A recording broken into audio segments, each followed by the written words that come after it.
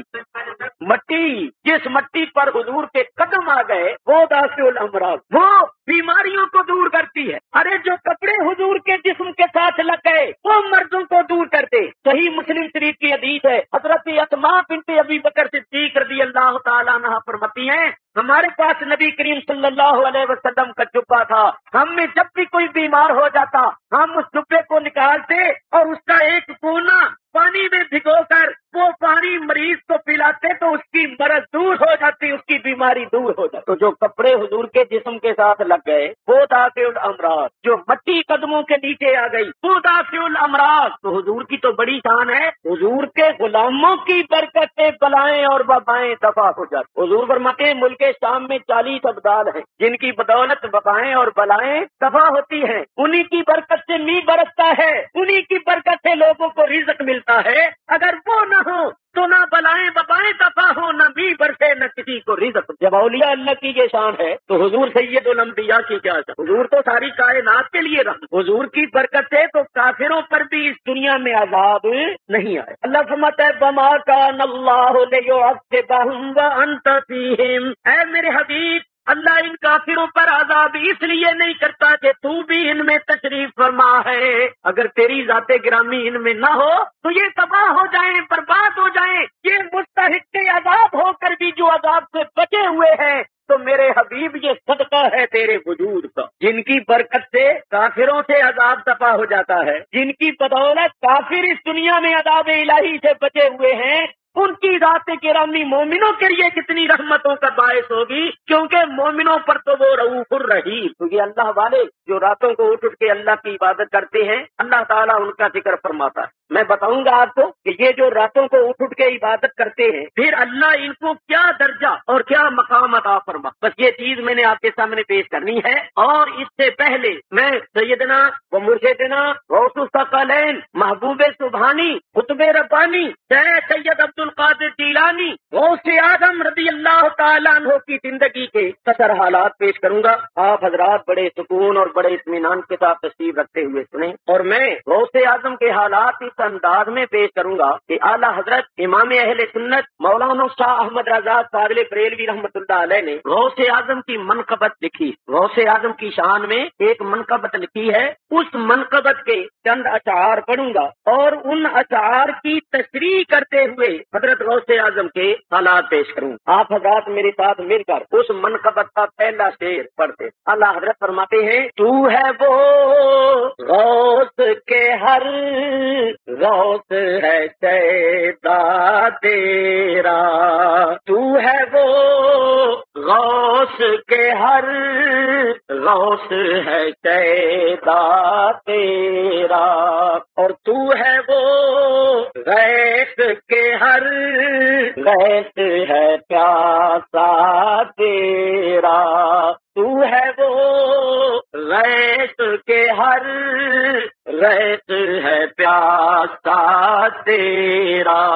غوث کے معنی ہے فریاد رس، جو فریاد سنے اور پھر فریاد رسی کرے. اور غیث کے معنی ہے بارش کے. تو اعلیٰ حضرت فرما رہے ہیں کہ اے غوث اعظم جہان میں غوث تو بہت ہوئے، درد مندوں کی فریاد سننے والے اور فریاد رسی کرنے والے اولیاء اللہ تو بہت ہوئے، مگر تو وہ غوث ہے کہ جہان کے دوسرے غوث ہو کر بھی تجھ پر شیدا، اور تو ہے وہ غیث، تو وہ فیض کی بارش ہے کہ ہر غیث ہے پیاسا تیرا، یعنی ہر بارش تیری پیاسی ہے۔ اس کو استعارے کے رنگ میں بیان کیا ہے۔ مطلب یہ ہے کہ دوسرے اولیاء اللہ جو لوگوں کو فیض پہنچانے والے ہیں، جو دوسروں کے لیے فیض کی بارش کا حکم رکھتے ہیں، وہ فیض پہنچانے والے ہو کر، فیض کی بارش ہو کر بھی تیرے فیض کے پیاسے، دوسروں کو فیض پہنچانے والے ہو کر بھی تیرے فیض کے پیاسے ہیں، اس لیے کہ تو پیروں کا پیر ہے، تو کتبوں کا کتب ہے، تو غوثوں کا غوث ہے، تو ہے وہ غوث کے ہر غوث ہے شیدا تیرا، تو ہے وہ غیث کے ہر غیث ہے پیاسا تیرا، جو ولی قبل ہوئے یا بعد ہوئے یا ہوں گے، جو ولی قبل ہوئے یا بعد ہوئے یا ہوں گے، سب ادب رکھتے ہیں دل میں میرے آقا تیرا، سب ادب رکھتے ہیں دل میں میرے آقا تیرا۔ اس شعر میں ایک بات قابل وضاحت ہے، جو ولی قبل ہوئے، پہلے ہوئے غوث اعظم، اور جو بعد میں ہوئے یا ہوں گے، سب اپنے دلوں میں غوث اعظم کا ادب و احترام رکھتے ہیں۔ تو سوال یہ پیدا ہوتا ہے کہ جو ولی بعد میں ہوئے یا ہوں گے، انہوں نے تو غوث اعظم کے حالات سنے اور پڑھے، ان کو غوث اعظم کا درجہ مرتبہ معلوم ہوا، تو ان کے دلوں میں ادب اور احترام پیدا ہوا۔ اور یہ جو فرما رہے ہیں کہ جو ولی قبل ہوئے، پہلے ہوئے، ان کے دلوں میں بھی ادب و احترام تھا، تو سوال یہ پیدا ہوتا ہے کہ جب غوث اعظم تھے ہی نہیں، ابھی پیدا ہی نہیں ہوئے تھے، تو اس وقت کے ولیوں کے دلوں میں آپ کا ادب و احترام کیسے؟ تو اس کو میں پیش کرتا ہوں۔ میرے بزرگوں اور دوستوں، حضرت غوث اعظم رضی اللہ تعالیٰ عنہ کی ولادت سے پہلے بہت سے اولیاء اللہ نے بطور پیشین گوئی یہ فرمایا تھا کہ ان قریب بغداد میں ایک شخص ظاہر ہوگا جس کا نام ہوگا عبد القادر، وہ اپنے زمانے کے ولیوں کا سردار ہوگا، اور وہ یہ فرمائے گا قدمی ہادہی علی رقبت کل ولی اللہ، میرا یہ قدم تمام اولیاء کی گردن پر ہے۔ اس کا اعلان سن کر اس کے زمانے کے تمام اولیاء اپنی گردنیں جھکائیں گے اور اس کی بزرگی کا اعتراف کریں گے۔ جن ولیوں نے پیشین گوئی کرتے ہوئے یہ فرمایا، انہوں نے کہا کہ ان کے زمانے کے اولیاء تو ان کا اعلان سن کر گردنیں جھکائیں گے، ہم ابھی سے اپنی گردنیں جھکاتے ہیں اور ان کی بزرگی کا اعتراف کر۔ اعلیٰ حضرت امام اہل سنت کا اشارہ اس طرف ہے کہ غوث اعظم کی پیدائش سے پہلے بھی اولیاء اللہ نے آپ کی بزرگی کا اعتراف کیا اور اپنی گردنوں کو جھکایا۔ جو ولی قبل ہوئے یا بعد ہوئے یا ہوں گے، سب ادب رکھتے ہیں دل میں میرے آقا تیرا، تو ہے وہ غوث کے ہر غوث ہے شیدا تیرا۔ ایک بات اور تھی، جن ولیوں نے پیشین گوئی کی کہ غوث اعظم ہوں گے، ان کو پتہ کیسے چل گیا؟ تو مولانا روم رحمت اللہ تعالی علیہ مثنوی شریف میں فرماتے ہیں لوح محفوظ پیشے اولیاء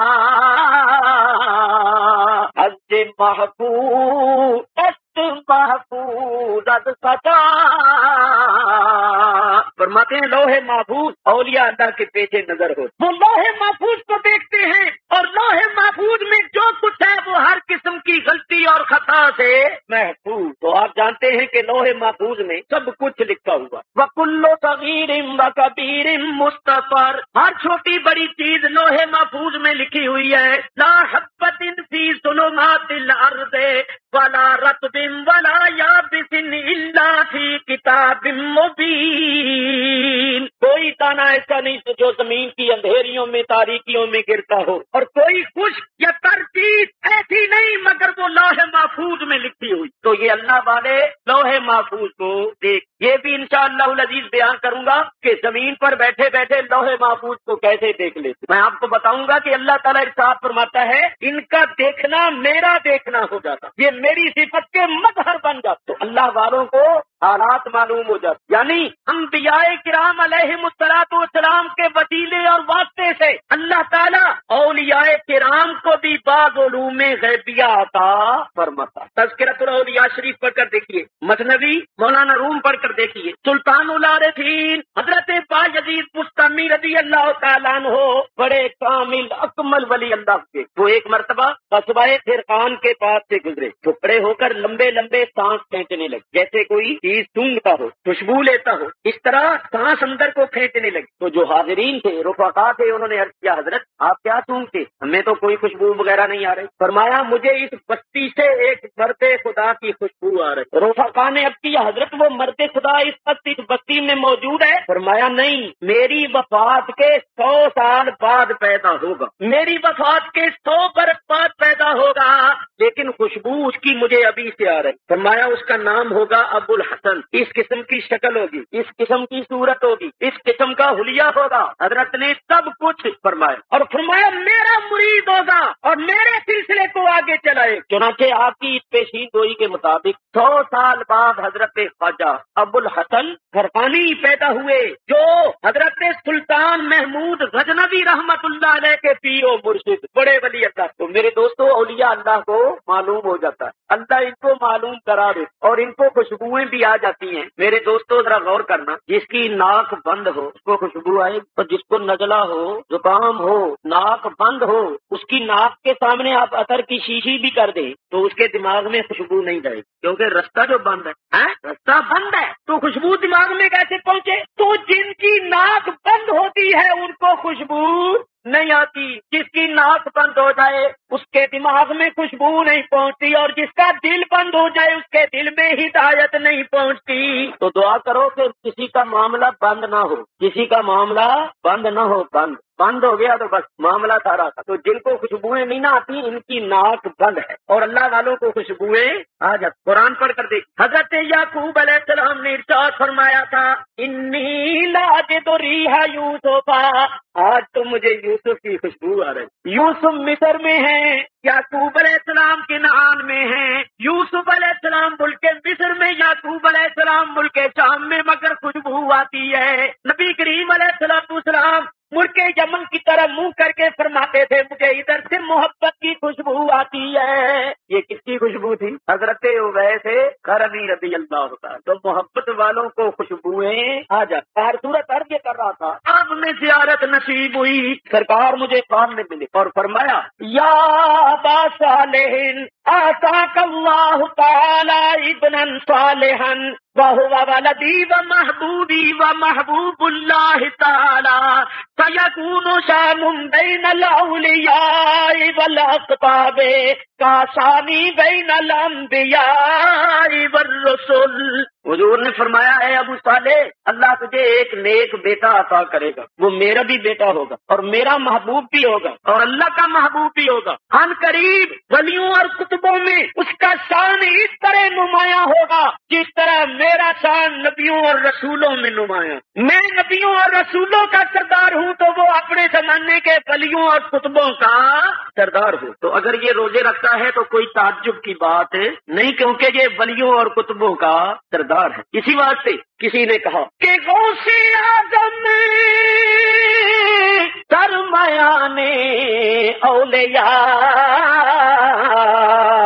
جو محمد سرمیان انبیاء صلی اللہ علیہ وسلم۔ اردو میں بھی کسی نے ترجمہ کیا، محمد کا رسولوں میں ہے کیسے مرتبہ اعلیٰ صلی اللہ علیہ وسلم۔ محمد کا رسولوں میں ہے کیسے مرتبہ اعلیٰ، ہے افضل اولیاء میں یوں ہی رتبہ غوث اعظم کا،